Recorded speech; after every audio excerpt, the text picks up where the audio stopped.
Hello, everyone. Thanks a lot for joining this webinar, and thank you to the Royal Society of Chemistry for sponsoring this webinar. So good to see everyone, and thanks a lot to our panelists who have kindly agreed to unpack with us today the concept of quality, which is quite a complex concept and no less complex when we talk about quality in open access scholarly publishing. And unfortunately, we often hear that as counter argument in scholarly communication discussions. Is quality universal? Is quality context specific? Who defines quality? Who measures quality? We have 4 panelists today to discuss that, and we would also like to hear from you. So if you have any thoughts on this topic, if you would like to participate in the discussion, please use the chat. But for questions, please use a Q&A functionality because it will be easier for us to track your questions. And also, if you could mention panelist name you address in your question to, if possible, please do that. Then it would be easier for us to track. Thanks a lot for introducing yourself in the chat. Please keep introductions going, and I would like to invite our first panelist today, with Tom Kwanya, professor in the Department of Information and Knowledge Management at the Technical University of Kenya.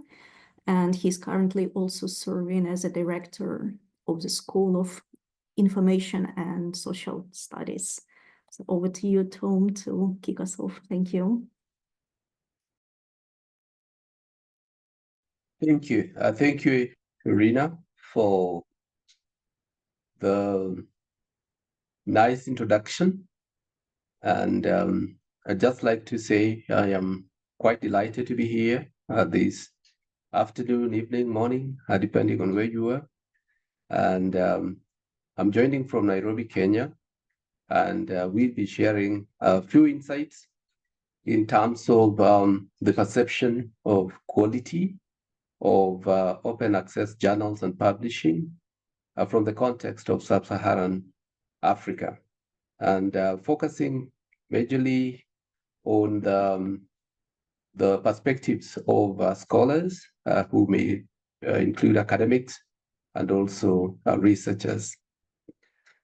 And so let me begin, ladies and gentlemen, by saying that the open access philosophy really is natural to people, scholars, as I said, researchers from the sub-Saharan Africa. And this is basically because many of us espouse the spirit of Ubuntu, which basically means we care for each other. I am because we are.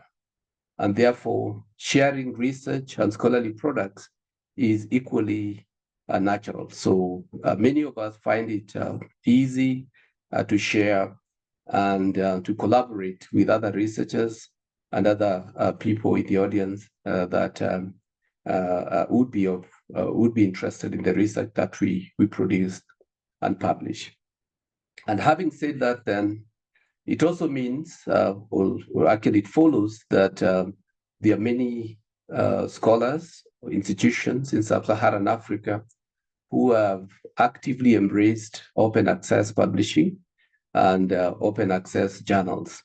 And the interest really is to increase the visibility, discoverability, access, uptake or use, and impact of their research.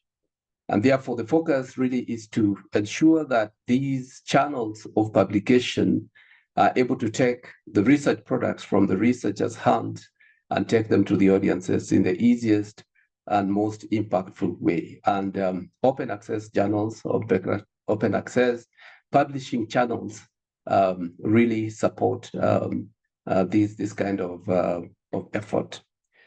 And because of that, their interests in matters quality are diverse, really, but still very, very specific, but also very general, generic in nature. And given the time limit that I have, I'll just mention some of them as I look through them and also explain just a little. And so one is editorial quality, and they will look at the typos that go there, the layout of the final products, the composition of the editorial board, and generally the editorial process and what comes out of it. And for these, they rely on what they know, what has already passed, and if there's anyone on the board that they know, or if in the institutions where they work, whether any of those journals have been accredited or not. But editorial quality is essential and very critical to most of scholars in sub-Saharan Africa. And this is particularly because they're looking at global audience, and also because sometimes the languages are also different. In Africa, mostly sub-Saharan Africa is largely English, but there's also French in the West and Central, but there's also Portuguese in Angola and Mozambique. So sometimes those language issues also come to play, and therefore editorial quality is essential. Also of importance is reputation of the publisher. So who is this publisher? Do they have a history of credibility? And in their processes and workflow, their inbuilt quality assurance controls and mechanisms that are able to, indicate and safeguard quality. And of course, these they would rely, of course, on people who have already published with the journals or the channels, but at the same time would also look at the policies that are available on either the website of the journals and the other platforms where these are. And the other issue is visibility, because however good that research is, if it's not going to be visible, then it's unlikely that it's going to be used. And therefore, they're looking at, provisions that are there. Is the journal index, for instance, and indexed by who? And how does that play? How soon would it be possible for their works to be available, to be discovered out there? And of course, related to that also is accessibility. To what extent would this work be accessed and used? And also, as a matter of quality, looking at global presence and global standards that are being applied by the publisher. And in some cases, they also look at the speed of publication, the turnaround time. And if you're being told that your paper will be out in 2 days, there will be a problem of quality there, unless that's such a big publishing house that is processing this. And also critically alignment with research priorities in the particular discipline of the researcher. And so they would look at specific journals or channels that are focused on the discipline. And I've seen that lately, most researchers avoid the multidisciplinary sort of journals that would say, for instance, International Journal of Science and Art Research or something like that. And so there is that implication that perhaps the editors are not specialized in their area, and therefore would not be able to safeguard quality effectively. There are also cases where we look at the Creative Commons, rather the licenses that are there. Sometimes it's a bit of a challenge in terms of who, at the end of the day, would end up with a copyright and what kind of frameworks and mechanisms. Ladies and gentlemen, apart from those, there are also other concerns that are also related to quality that African scholars would look at and or have to cope with and need to address. One is predatory exploitation of scholarly works. And in Africa, there are many of these, waking up, mushrooming every day and night. And that is a major concern because some of those sometimes are very tricky to determine whether they are predatory or not. But at the end of the day, any works that have been published in those kind of journals will then be lost in terms of their impact. And the other issue is to do with article processing costs. Not many, particularly very good journals, are affordable. And because of resource constraints, that's a major issue. And therefore, you find that sometimes people trade quality for affordability. And then, of course, there are issues that will relate to sustainability. So you have your work there up to date tomorrow, that journal has closed down. And therefore, that work is either lost, particularly if it was not preserved or archived permanently, then there will be a problem. And to address those, to be able to promote the use of open access journals in Africa, there are many, many projects or initiatives that are out here trying to address various concerns or gaps or inadequacies. One of these is, of course, there are journal hosts or hosting platforms, and among the popular one is the African Journal Online, AJOL, which is hosting a number of journals, I think more than 500 from the continent. And of course, there are also open access policies, initiatives that support the development of open access policies in institutions of higher learning and research, really promoting these and including them as part of a promotion or tenure requirement. And of course, there are also digital repositories that have grown over the last decade or so. There are also capacity strengthening programs, initiatives that are focusing on Africa, PKP Africa, for instance. And there are also advocacy programs that are promoting open access publishing among us. One of these is the African Open Science Platform. And of course, there are also institutions which are providing open access infrastructure, UbuntuNet Alliance, one of them, Kenet in Kenya, among others. Ladies and gentlemen, I'd like to stop there, but just to say that open access publishing, open access journals have a great potential for scholars in Africa. And even though we are not there, it's not perfect yet, but there are many efforts that are being made to ensure that quality concerns particularly are addressed, and that there is confidence in these journals and channels for purposes of opening and expanding the reach of science and knowledge which is generated through research. I'd like to pause there, and in the interest of time, as I've already been said, if you have any questions for me, you can put them up in the Q&A platform, and that I'll be able to attend to them during that session. Otherwise, thank you for listening to me. Over to the chair. Thank you. Thank you so much, Tom. Our next panelist is Jessica Dallaire-Clark, and she's a senior coordinator open access development at Erudit in Canada. And most recently, she was also the project coordinator of Coalition Publica, which is a partnership between Erudit and the Public Knowledge Project that Tom has just mentioned. Over to you, Jessica. Thank you. Just 1 second here as I share my slides that have escaped me. There we go. Okay. There we are. So thanks very much to Iryna and to OASPA for the opportunity to present to you today. For those of you who are not familiar with it, Erudit is the leading research dissemination platform in Canada, specializing in the humanities and social sciences. More than 5 million users consult our platform every year, where they can consult the full text of more than 150,000 scholarly articles, as well as books, proceedings, theses, and reports in both French and English. Our mission statement is dedicated to open knowledge, and over 95% of the content on our platform is available to access for free.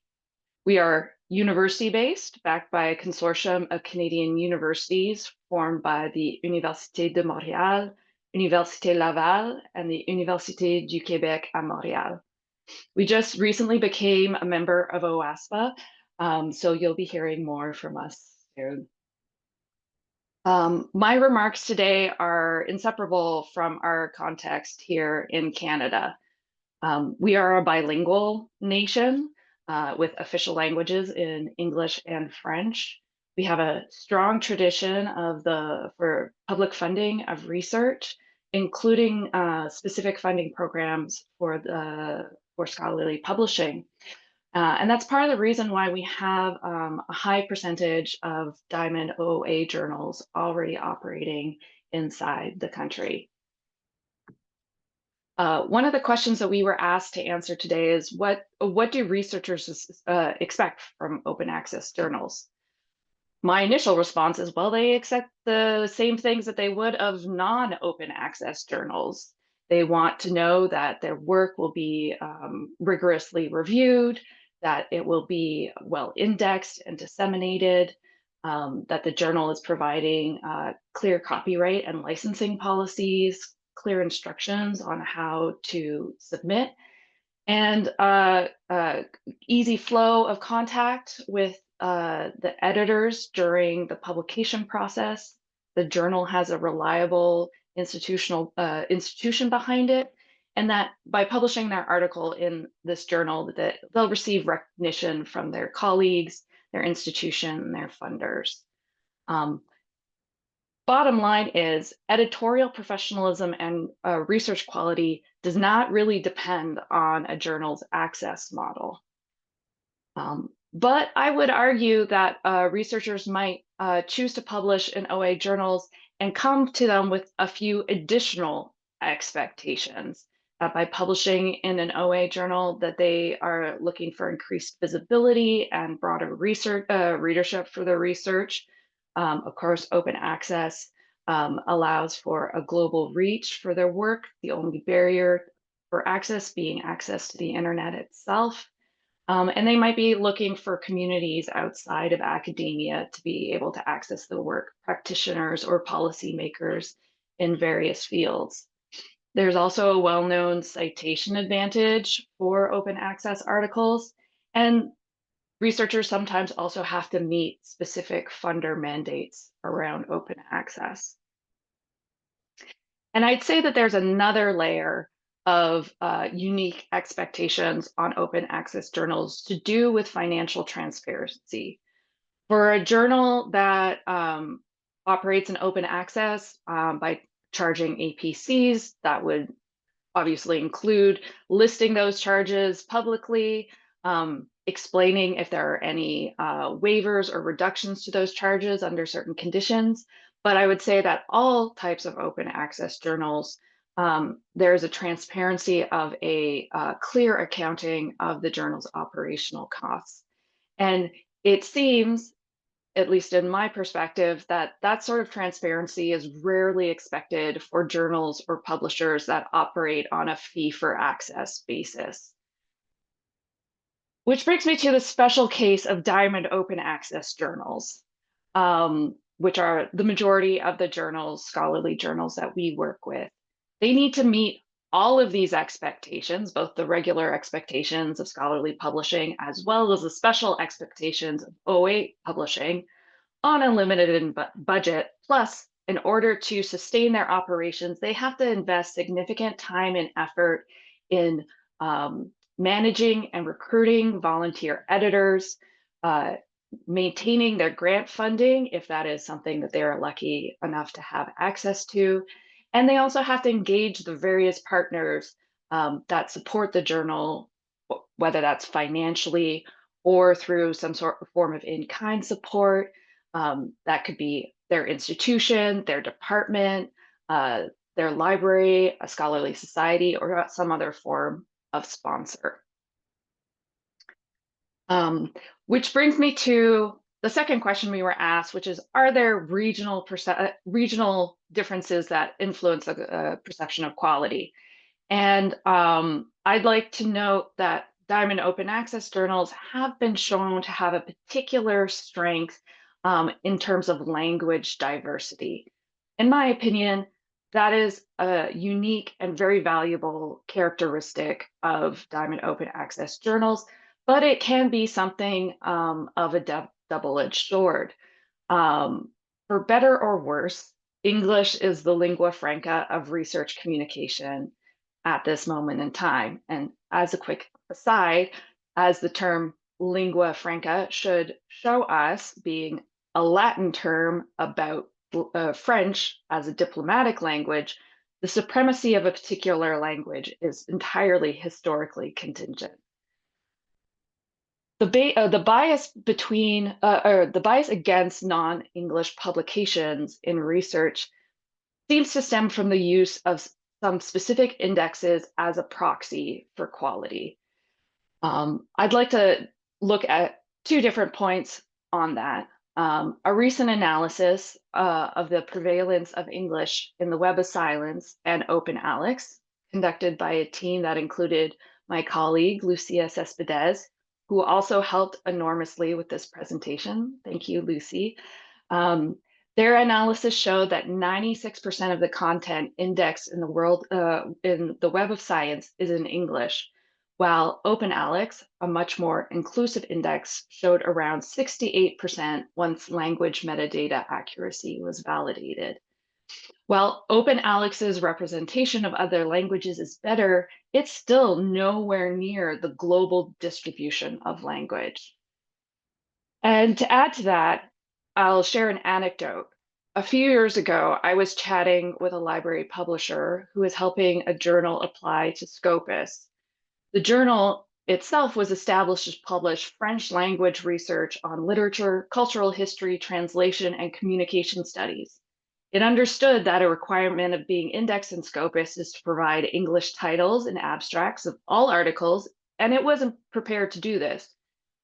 But when it answered yes to a question on Scopus's application form about whether it publishes in languages other than English, a new question appeared asking them to provide their rationale for publishing in another language. How do you answer that question?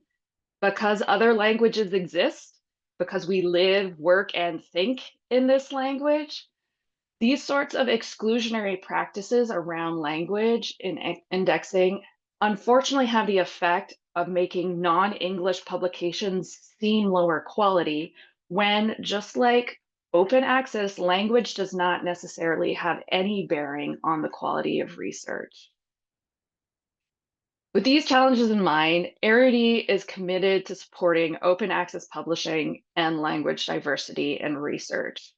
We have an ongoing partnership with the DOAJ, a recognized quality signifier for open access journals. And we specifically work with them to help our French language journals and bilingual journals become indexed there. We have a unique financial support program that includes all of the Diamond Open Access journals on our platform called the Partnership for Open Access, which eases some of their financial burden. And we will always defend la science en français, and by extension, the rights of all communities everywhere to publish research in their local language and have it judged on their merits. Thank you very much for listening, and I will be happy to share any of the citations in my presentation in the chat if you would like. Thanks. Thanks a lot, Jessica, and thanks a lot, colleagues, for sharing citations already in the chat, sir. And please continue using the chat, sir, to share your thoughts around quality. And please use Q&A for questions. Our next speaker is my colleague Milica Ševkušić, who is a colleague at EIFL, but she's also a librarian at the Institute of Technical Sciences of Serbian Academy of Arts and Sciences, and she will share her research support perspective on quality. Hello, everyone. Let me share my screen. So I will actually share two perspectives, and both perspectives are the outsider perspectives. So I'm not involved in publishing. I'm not supporting one publisher. I'm supporting many of them. So my two perspectives are a research support perspective and publishing support perspective. And in order to make it clear, I actually made a diagram, and I will try to explain better this perspective. So for me, I'm supporting researchers, and the main question they are asking is where to publish and how to evaluate and why some things are evaluated in a particular way. So I need to understand many different layers, and these lines that you see in different colors, these are different layers, and you should imagine them like superimposed one on another, and the researcher on top of them. So there are many layers of quality that I have to take into account when supporting researchers. Content quality is probably the crucial component, but you will see that when we discuss quality, especially if we are providing support and we are not researchers, we are rarely discussing content quality, though it should be crucial. The other layer is the quality of service. So the quality of service involves everything like the platform, the technical qualities of the platform, the visibility of the platform, etc. The technical aspects of publishing like typesetting, etc. So it's the quality of services. This quality of services affects the way the content quality is perceived, and sometimes if this quality of service is poor, content quality won't be seen. So it's very important to understand the importance of this content quality, and also the quality of the platform also affects the way that some external services are indexing a particular journal. So it's also very, very important. Then we have global assessment systems. I call them global assessment systems generating proxies for quality. These are the systems like the Web of Science or Scopus, which actually generate some metrics, some indicators. And then when we discuss quality, we somehow forget that there is something. We just consider the proxy, the value of the proxy, the size of the proxy, and we don't really go deeper to explore. So this layer is sometimes not very transparent, and we just, go to that layer and say, okay, it has an impact factor, it's good. Then there are assessment systems that don't produce any proxies, and this is something like, for example, DOAJ, that indexes stuff, but it has, and it's a good example, it has different criteria, and we don't use indexing in DOAJ as a proxy for quality. There are also local assessment systems, and this is something that is very important in my country and in many countries. Those local assessment systems rely on global assessment systems, and sometimes they provide additional proxies, additional criteria in order to expand or in order to limit what is already included in those global indexes.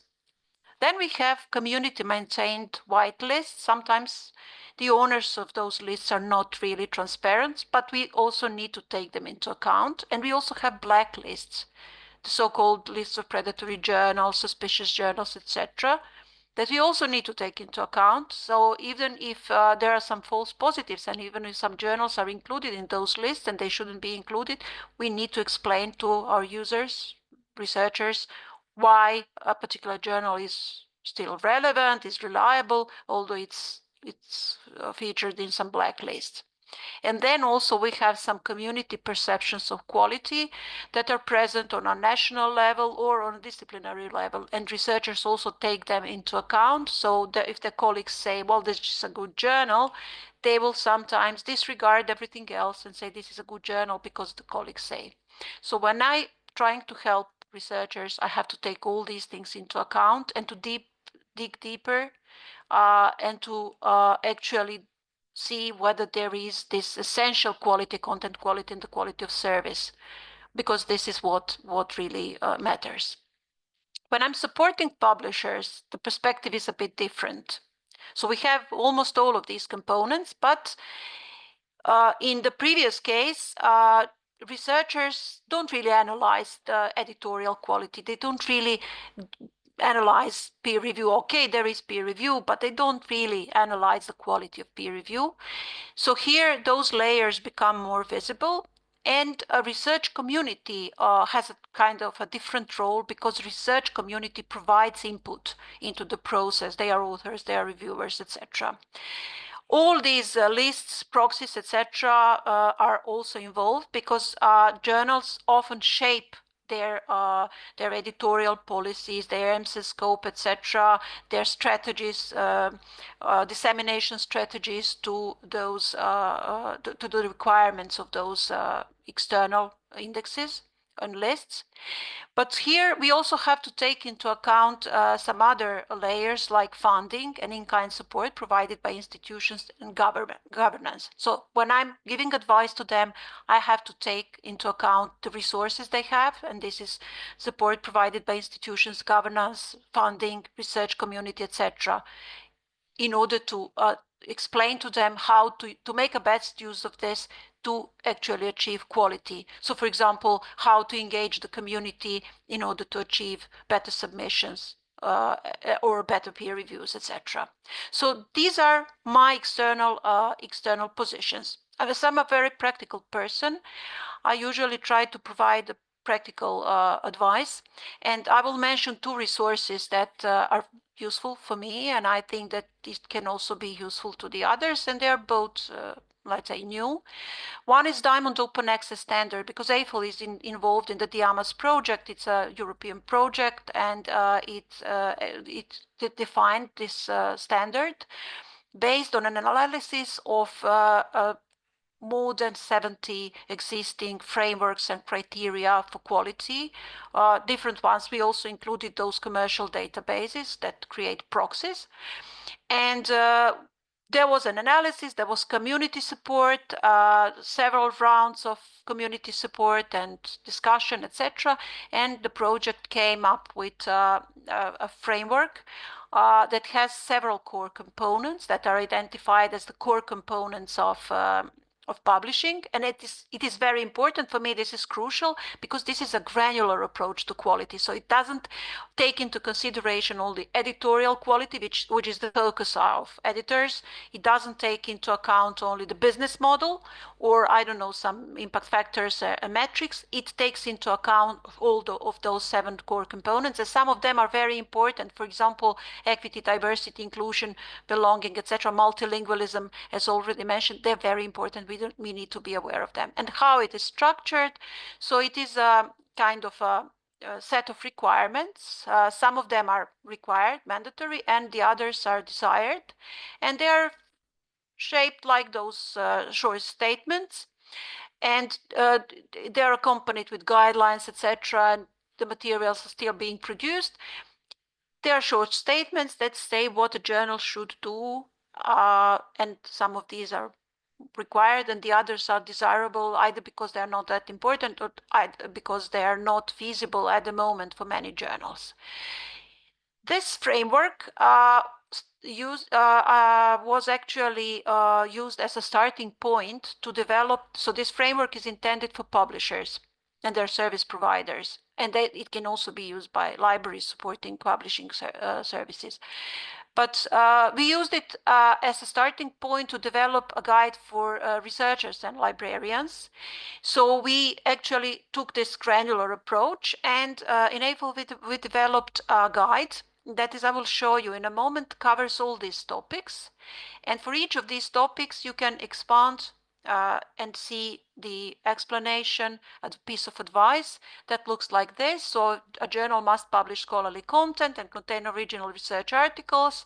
So what do you need to do as a researcher or a librarian to check whether this is so in a journal, in a particular journal? Then some challenges are highlighted, and then some tips are provided how to overcome or avoid those challenges. And the whole list is structured like this. So for me, what I try to achieve with this guide is actually to make researchers aware of the complexity of quality, because this is another example. So quality is very complex. It has many layers, as I showed it on the previous slides. And it's very important to understand all those layers. And also, it's very important to demystify those proxies and the concept of prestige, because those concepts can be useful for career development. But sometimes there are cases when they actually, an impact factor doesn't really say much about the quality, and there are risks associated with this because journals get expelled from those lists. So it's very important to know how to analyze quality per se, and critical analysis, and this guide actually seeks to instill critical analysis is crucial in this. That's all from me. Thank you very much. Thought Milica. And now I would like to invite Kamel Belhamel. And Kamel is also a researcher, professor of chemistry at the University of Béjaïa in Algeria. He's also founder and editor-in-chief of the Algerian Journal of Natural Products. And some of you have met Kamel in his capacity as DOAJ managing editor and ambassador for North Africa and Middle East countries. Over to you, Kamel. Share your perspective on quality.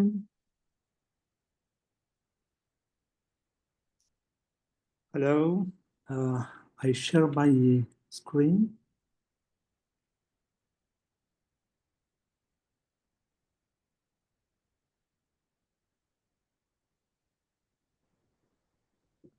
It's okay. You see my.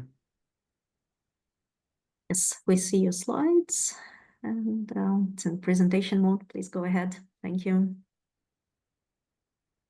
Okay, thank you very much, Iryna, for the kind invitation. I'm very happy to meet you today and to share some experience from North African country about how can the quality of open access journal in North Africa be improved, because as you know, this region, the Francophone region, starting with open access only 15 years ago. It's a new area for us. And of course, I am Kamel Belhamel, the DOAJ managing editor and ambassador for MENA region.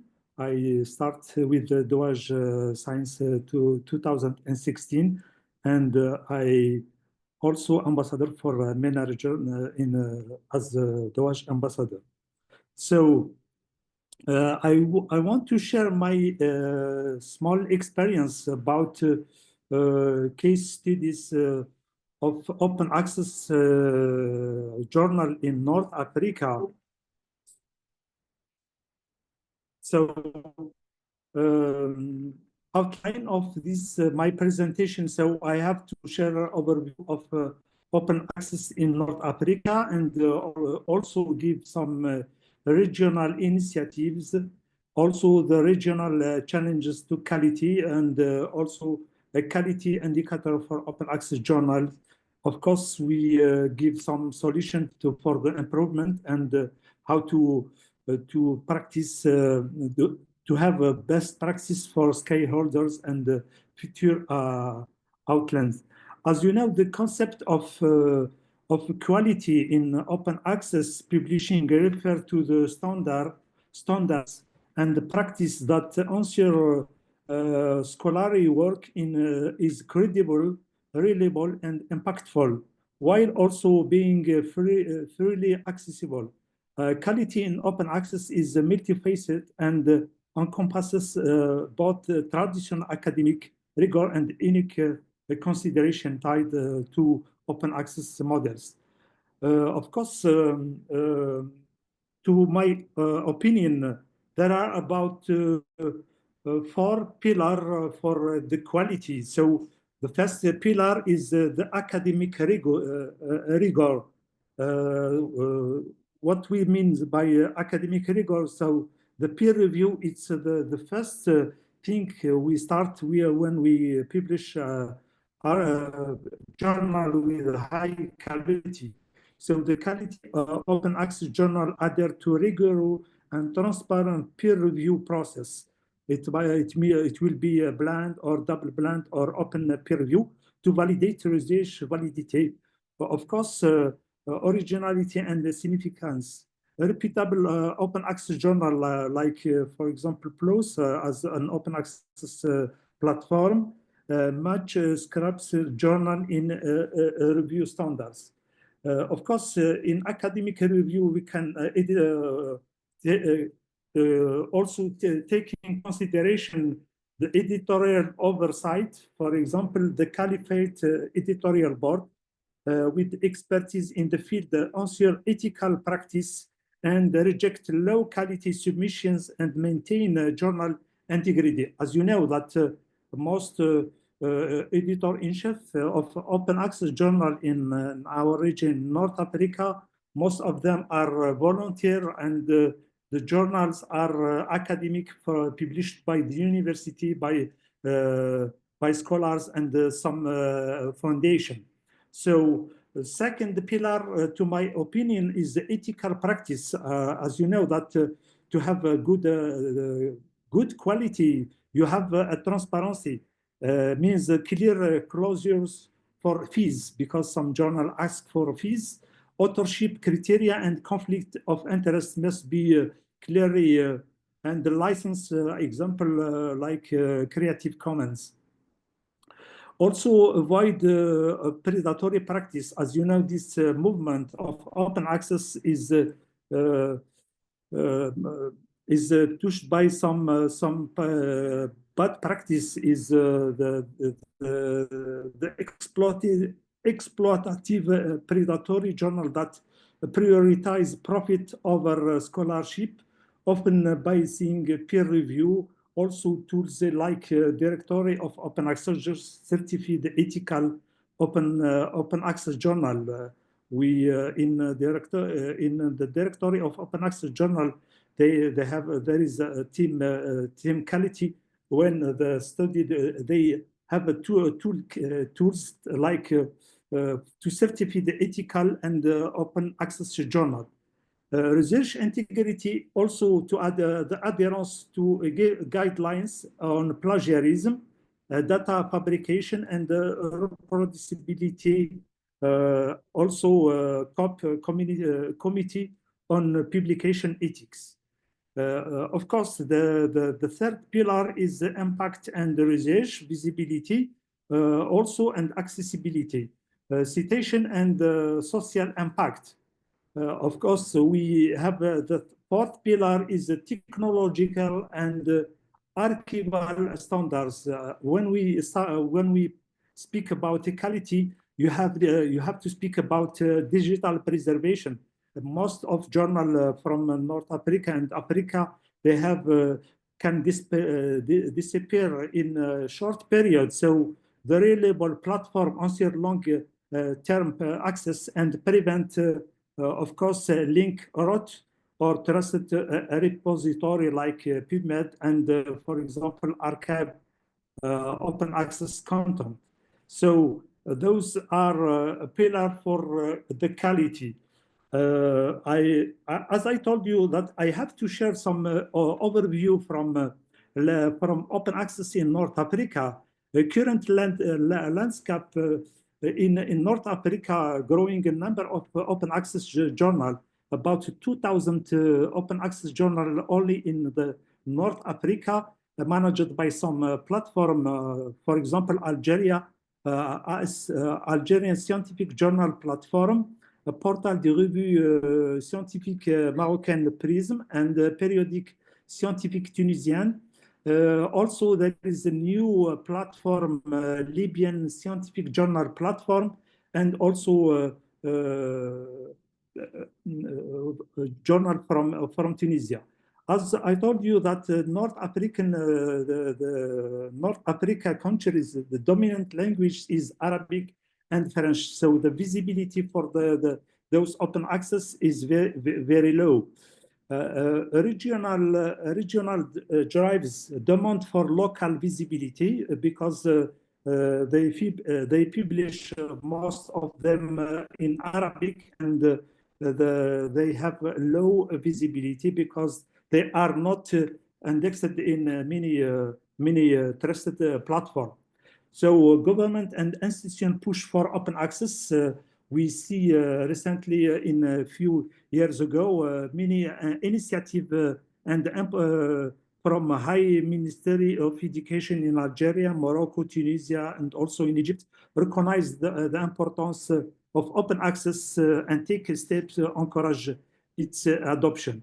So I give you some open access publishing initiative from North Africa, open access platform. So we have, for example, Algerian Scientific Journal platform. In this platform, there are about 878 open access journal.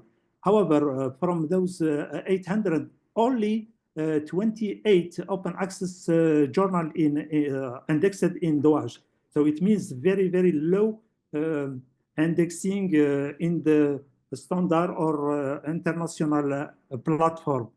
We can speak about why there is a small journals indexed in this platform. Of course, I give the link to this platform and the source access to the website of the platform and the Dallaire website only today. We have also the Moroccan Scientific Journal platform. This platform is published about 178 journals on this platform is managed by OJS. It's the unique platform in North Africa managed by OJS, and only 34 open access in Dallaire. For Tunisia, we have, I detected in the Centre National Universitaire de Documents Scientifiques et Techniques, because they have no, for the moment, there is a small platform piece, but I connected to this platform yesterday. I think it's under construction, but I detect only 26 open access journal from Tunisia, and from the 26 only 6 open access journal in Dallaire. The new platform from Libya, they have about 69 open access journal from Libya, only 5 open access journal indexed in Dallaire. The big platform in North Africa, it's the Egyptian Knowledge Bank. It's about 1,000 open access journal, and there are about 278 open access in Dallaire. Of course, it's a very important platform in North Africa, and there are some journal indexed also in Voice and also in Scopus. So if we analyze the total of open access journal from North Africa, we can find by country, the total is about 209 open access journal. Only 351 are indexed. It represents only 15% are indexed in Dallaire. So very few journals from this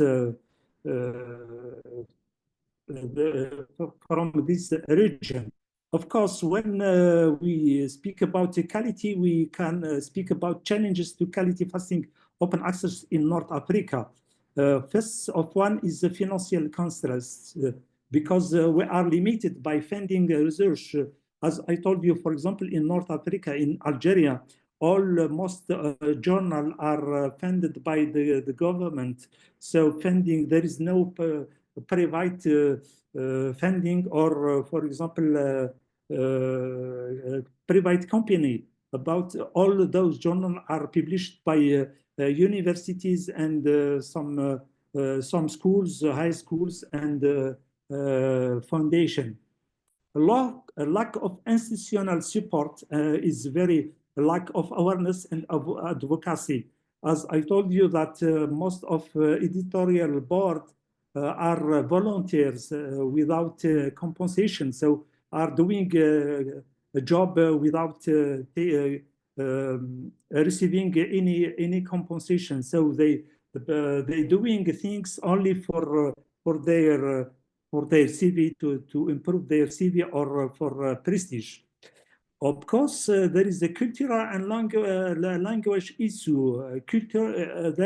There is a cultural resistance to open access model because the five big publishers promote the fact impact factor, and of course there is some rules. For example, PhD student need to publish article in journal with a high impact factor in order to defend his thesis. So this is a barrier, of course, limit the quality and improving and the publication of journal. Of course, some exception made for humanities, and we start, for example, in Algeria, publish and accept to defend PhD doctorate with local with the article published in local journals. So the quality indicator for open access journal in North Africa, as I told you, indexing inclusion in DOAJ, we have very basic criteria, and it's very easy to index your journal in DOAJ than the Scopus and Web of Science, as you know that need a lot of criteria and rigor.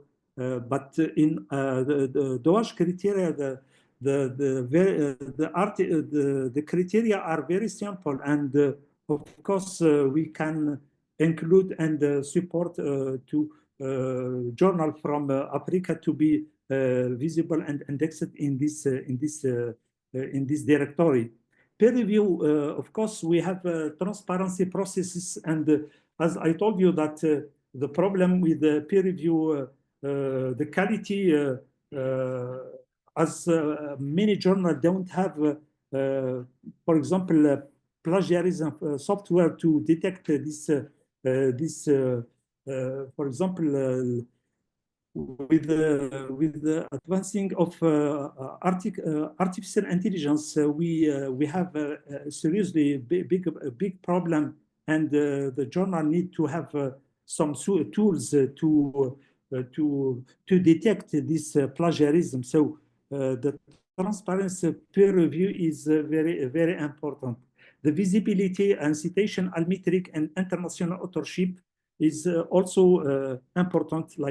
So solution for improvement of open access in North Africa country. So we can summarize in 4 points: capacity building, funding models, technology, and language strategies. So as you know that for funding models, most of journal in North Africa are diamond open access. So we are thinking about regional diamond open access helps to improve and to help those journals to be funded and have resource. Technology adoption, of course, open source platform OGS, like the Moroccan platform is managed by OGS for journal management. This is a very important thing because this is an open source. So this platform is managed and have more than 180 journals. Language strategy, because as you know that bilingual, only Arabic and English started to publish journal in English and to promote and to have more visibility internationally. Best practice for stakeholders, authors, as in Milica said that can we use think and check submit to avoid the predatory journals, and also to invest in open access infrastructure and regional collaboration to promote and to improve the quality of journal in Africa. Of course, government can help with mandate open access policies with the quality assurance frameworks. So some government and some initiative in North Africa, for example, Algerian government start since 2018 and promote open access in the universities and also develop a mini repository for the doctorate, for thesis, for journals, and other writing. So with the advent of artificial intelligence tools for peer review, this future outlook for peer review and plagiarism detection, we need the software and tools to keep the high standards and to have practice and to ensure scholarly work to be credible and reliable and impactful. So also the Pan-African open access collaboration can promote and improve the quality of open access publishing in Africa at all. At the end, I share some community project to support open access journal launched by Doage. So there is the open access journals toolkit. This is the open access journal toolkit is an online resource that provide guidance for new and established open access journal in order to have the quality of publishing and to avoid low quality. Also, there is a PLUS, is an online forum for publisher, editors, and anyone involved in publishing, launched and monitored also by Crossref, Doage, COP, and OASP. So this is my last. Thank you very much for your attention. I am listening for your question. Thank you. Thank you so much. Now we have 15 minutes for questions, and I would like to invite all panelists to join me, and perhaps you could stop sharing. Thank you so much, Kamel.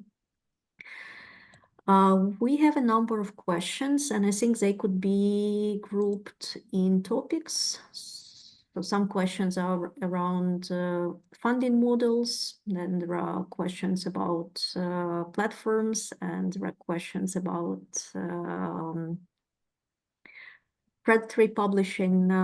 So maybe let's start with the funding model question, because as we discussed that quality is not only about quality of content, it's also about quality of operations. The question was, are there any specific interventions in place to ensure that publishing fees are waived or subsidized so that quality is not traded with open access? Then there is another question. Institutions are paying publishers in the form of subscription charge from the library, APCs from authors, but nowadays a new way adopted by publishers to collect money is the name of ADC, Article Development Charge. What is OASP and other experts stand on this issue? In the name of a publisher charging APCs and ADCs, and of course we can't speak on behalf of OASP, but maybe you can share your thoughts. What do you think about waiver subsidies, new types of charges being introduced? Who would like to take this cost-related angle and answer? I can begin. In our context in Canada, most of our journals are in Diamond OA, and as a platform primarily in the humanities and social sciences, we don't see APCs either as an equitable model or a model that is practical for our regional community of journals. So I'll let someone else answer the questions regarding APCs and waivers. But as it comes to article development charges, which is a new type of charge that we've seen some publishers start to charge, I would say that an author has a right to maintain control and ownership of their article all the way through the publishing process. And yes, while a publisher spends time and effort in a review process, if that author wants to be able to make a deposit in a repository of their final manuscript, that should remain the author's purview. Article development charges are just yet another barrier that are being put up for people to take part in the production of knowledge. Excellent. Can I continue? Sure. So I also come from an environment where Diamond Open Access is normal, and there are quite few, less than 10% of journals in Serbia are charging APCs, and most journals are relying on public subsidies, which are rather small, but they get some support from their institutions. Some institutions provide financial support, but which is more important, they provide other resources, in-kind resources. And I would make a distinction between two types of journals charging APCs. Some of them are charging APCs because they have a very clear calculation of their resources, and they are aware that this is a business model that they rely on. So they know why they are charging, they depend on those APCs, and it's fine. There are journals that are charging APCs because they think they should be charged because commercial journals are doing this. So in my country, this is very often the case. So these APCs are rather small, and they don't really contribute. And what I can see that they are not really being invested back into development of journals. For example, a journal is charging APCs, and for 10 years they have a same website which is technologically not really optimized, etc. And they probably reward reviewers from those charges. I don't know how they're spending them, but we don't see that the journal actually depends on this because they're having some subsidies, they're supported by the institutions, etc. And those charges are rather small, and they don't really, it's not a huge amount of money. So what I'm trying to explain to those journals is that perhaps they could reconsider whether they need charges or not. Also, there is a widespread practice, and it's not only in my country, in other countries as well, that journals usually, until they get indexed into the Web of Science, they don't charge anything, and then they introduce some charges which are not really high. And there is a very clear reason why they can't charge more, because their authors are coming from countries and they cannot pay more than that. And this is my take of the situation. So we could probably try to investigate a bit more and to see the reasons why some journals are charging APCs. As for those other charges, the newly introduced ones, I don't think that this is a good practice, but I think that we will see more of it as those commercial publishers are actually trying to adapt to a new culture, publishing culture that is rising, and the rise of Diamond Open Access and open access mandates. Thanks a lot. I would like to ask a question around AI tools, because Kamel mentioned them. So I'll read the question. AI tools can help to uphold quality. The development of such tools is quite costly because of the engineering cost and cost of computational resources. How can we make it happen with Diamond Open Access journals or for journals with very modest APCs? I guess because they don't have funds to get those AI tools. What are your thoughts? And Professor Kamel and Professor Tom are also journal editors, Diamond journal editors. Jessica, of course, is involved in supporting Diamond Open Access journal. So what are your thoughts on AI tools for Diamond Open Access or those journals that charge small APCs? we go fast. Sorry. Go Yes, ahead, please, Tom. please. Okay, thank you. Yeah, I was saying that on the models, I put a response typed a response in the Q&A. So maybe if I may, don't comment on that. But on AI tools, I think what I could say is that automation does help reduce the human contributions in terms of editorial work, particularly the routine editorial processes that are there.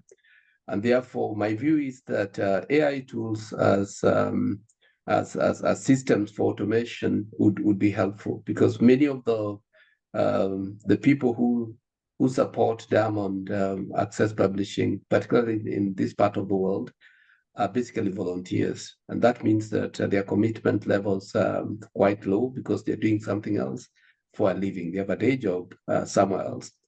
And therefore, if they would only be required where it is essentially necessary for, the kind of work that would require a human being to determine and to perform well, then that will reduce the costs that are associated with publishing Diamond Access. And in that manner, then efficiencies would be introduced, and quality would also improve. So whether there are reference checkers, things that are plagiarism checkers and other tools that perform different tasks in the journal handling, processing, workflow.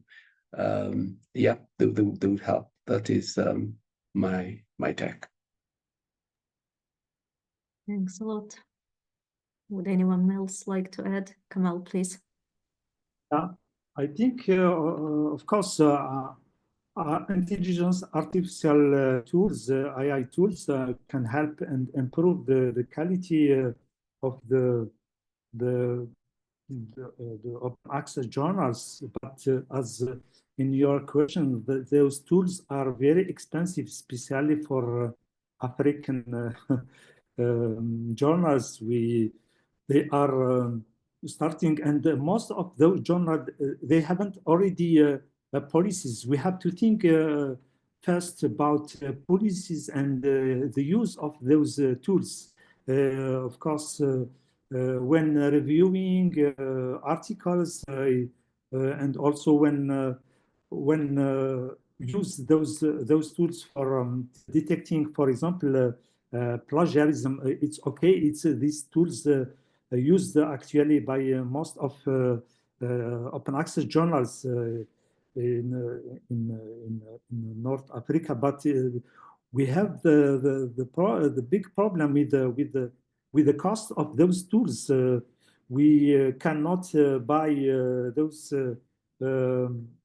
tools to be indexed, because just maybe, as you know, for example, in case of Algeria, all journals, open access journal, are academic from universities, and so they are 100% diamond. So, as you know that if we ask for APC, you are declared as a predatory journal, and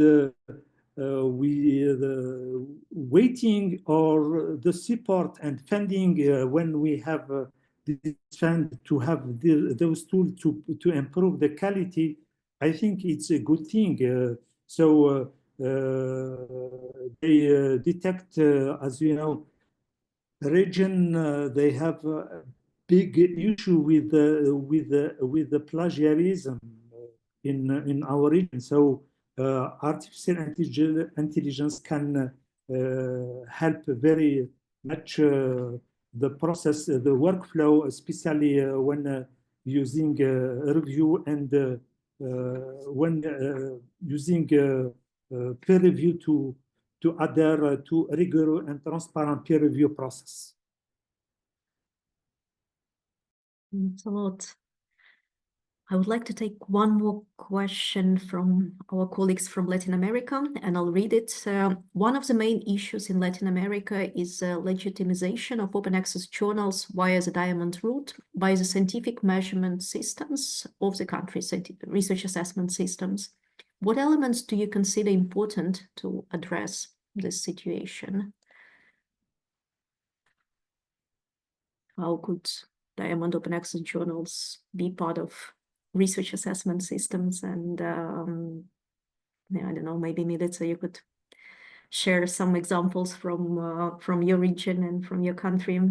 We are all having the same issue. So, and I always wonder, you know, in a country, those are national authorities determining what will be covered by the research assessment system and what is not going to be included. And I always wonder why they do nothing to actually promote diamond open access journals. I would suggest community engagement, so you can engage researchers. Researchers, they usually complain, but they don't want to get engaged. But I would suggest a coordinated community action to change national policies, because this is a good way to start. You can't change those commercial publishers. They have their business model, they have their audience, it's fine. It's up to us on the national level, on the community level, what to do. So, for example, in my country, those diamond open access journals are included in research evaluation system. They are not valued that much as those journals indexed by Web of Science, but there is a kind of a national evaluation every year, and there is a list, and this list includes also diamond open access journals, and this allows them to qualify for subsidies, for national subsidies, and over time they get included in those other indexes. I don't think that it is a good way to, you know, go forever, but at least they have some chances. So I suggest organize yourself and start a community action to change the policies. There is also a question to Jessica. Can you talk more about partnership ROD has with DOJ and what it entails? If that could be done in a minute. Apologies. Oh, absolutely. And I'll recognize that Kamel works closely with our team at ROD. It's what we call an accompaniment service. So it basically allows us to guide our journals through the preparation and submission of their application to be indexed in the DOAJ. And we do this in collaboration with scholarly communication librarians that have like a local contact with their journals. So it's bringing an assembly of expertise together to help journals be successful when they apply for indexing. It's been successful to date, and we've seen that journals appreciate the services, their libraries appreciate the services in terms of making sure that all the work that goes into those applications has a positive outcome. And we also are fortunate to be working with colleagues in France, specifically the group at Mirabel, to provide French language translations of the DOAJ's community documents, which just makes that available to French language research communities around the world who might be wanting to do something similar. So that's it in a nutshell. Thank you so much. We also have a question, how is quality measured in open access publishing? But I think in your presentations, you addressed that a bit. And then the last one is rather a sad statement. Does the courses determine the acceptability of an article? There is a perception that articles from Sub-Saharan Africa are not considered of good quality as those from compared to Europe, for example. How can this be addressed?